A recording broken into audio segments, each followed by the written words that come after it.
បាទជំរាបសួរបងប្អូនទាំងអស់គ្នាបាទថ្ងៃនេះគឺលោកគ្រូសូមលើកយកមេរៀនថ្មីមួយអំពីការបកប្រែប្រយោគ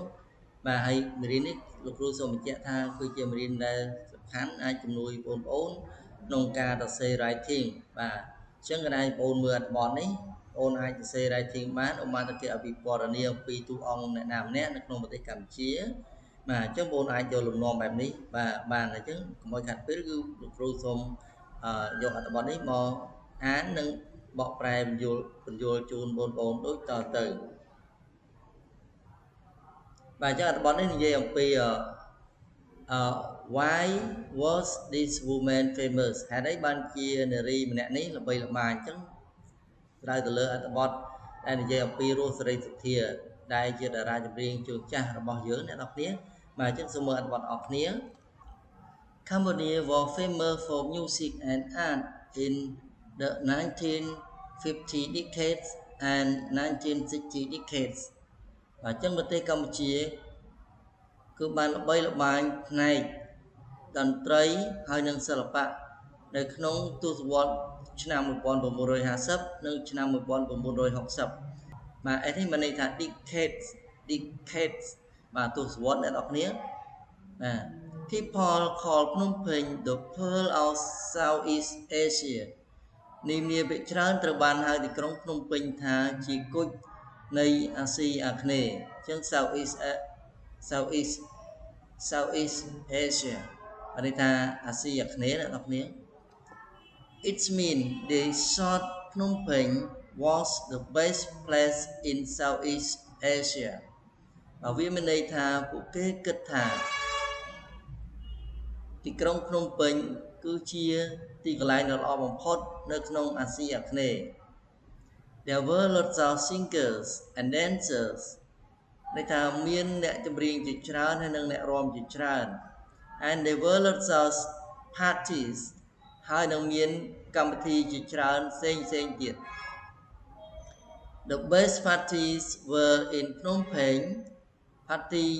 មួយចំនួនគឺនៅក្នុងទីក្រុងភ្នំពេញ and there were lots of singers and musicians from all over Cambodia ហើយនឹងមានតារាចម្រៀងនិងអ្នកតន្ត្រីជាច្រើនមកពីប្រទេសកម្ពុជារស់សេរីសុទ្ធា was a Cambodian singer រស់សេរីសុទ្ធាគឺជាអ្នកចម្រៀងកម្ពុជាម្នាក់ Some people think she was the best Cambodian singer ever នាមភាគច្រើនគិតថានាងធ្លាប់ធ្វើជាតារាចម្រៀងកម្ពុជាម្នាក់ដ៏ល្អបំផុត She was born in Battambang in 1948 នាងបានកើតនៅក្នុងខេត្តបាត់ដំបងនៅក្នុងឆ្នាំ1948 In the 50 decades នៅក្នុងទសវត្សរ៍ទី50 Her family was poor គ្រួសាររបស់នាងក្រលំបាក They had no money ពួកគេអត់បានមានលុយទេ and sometimes there were nothing to eat ហើយពេលខ្លះក៏ពុំមានអ្វីញ៉ាំគ្រប់គ្រាន់ដែរ But they loved music ប៉ុន្តែពួកគេបានស្រឡាញ់ផ្នែកតន្ត្រីណាស់ Her family were musicians គ្រួសាររបស់នាងធ្វើជាអ្នកតន្ត្រី and play musical instruments ហើយនឹងលេងឧបករណ៍តន្ត្រី Her brother and her were the singers បងប្រុសរបស់នាងហើយនឹងនាងធ្វើជាអ្នកចម្រៀង People love their music នាមភាគច្រើនបានស្រឡាញ់តន្ត្រីរបស់ពួកគេ So in the 60 decades ដូច្នេះនៅក្នុងទសវត្សរ៍ទី60 They weren't poor anymore ពួកគេមិនបានក្រលំបាកទៀតទេ They were famous ពួកគេបានល្បីល្បាញ She was short មានកម្ពស់ទាប But when she sang she was very loud ប៉ុន្តែនៅពេលដែលនាងបានច្រៀង នាងបានច្រៀងឮណាស់ She was beautiful នាងគឺស្រស់ស្អាត She had a beautiful smile នាងបានញញឹមស្រស់ស្អាត She sang lots of different songs នាងបានច្រៀងចម្រៀងផ្សេងគ្នាជាច្រើនបទ She sang happy songs នាងបានច្រៀងចម្រៀងសប្បាយអានេះគឺ sing song អ្នកនរគ្នាអានេះ verb បន្ទង់ទី2បាទអញ្ចឹងនាងបានច្រៀងចម្រៀងសប្បាយ funny songs ចម្រៀងសប្បាយចម្រៀងកំប្លែង She sang lots of sad songs about love នាងបានច្រៀងចម្រៀងបាទបទក្រៀមក្រំអំពីស្នេហា People sing the sad songs about love were her best នាងគិតថាចម្រៀងដែលក្រៀមក្រំបទចម្រៀងដែលក្រៀមក្រំអំពី love គឺបានល្បីល្បាញបំផុតរបស់នាង She was in cinema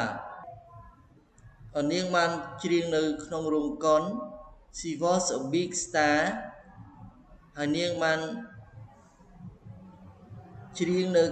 ក្រុម Big Star and very famous ហើយល្បីល្បាញខ្លាំងណាស់ Everyone loved her